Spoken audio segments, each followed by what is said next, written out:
urang mah kuari masih aya di luhur bumi di dunia kadeleuna sararna kadeleuna cara lenghar padahal mun dibandingkeun jeung almarhum buat teuing senangan di jero kubur senangan manehanana di jero kubur sebab salat henteu puasa henteu zakat henteu ngeunaheun kan nikmat istirahat hari kan sampai teu salat bahaya teu puasa komo teu zakat bahaya gede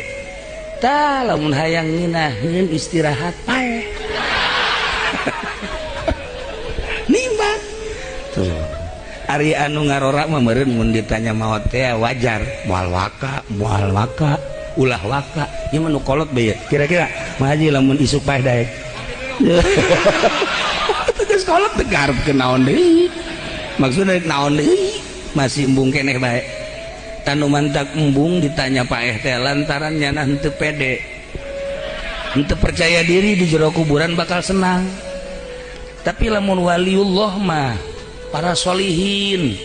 para jelema-jelema muqarrabin ditanya kumaha lamun maot isuk ulah isukan ayeuna kunaon eta ku percaya-percayana diri bahwa di jero kubur teh senang nikmat ngeunaheun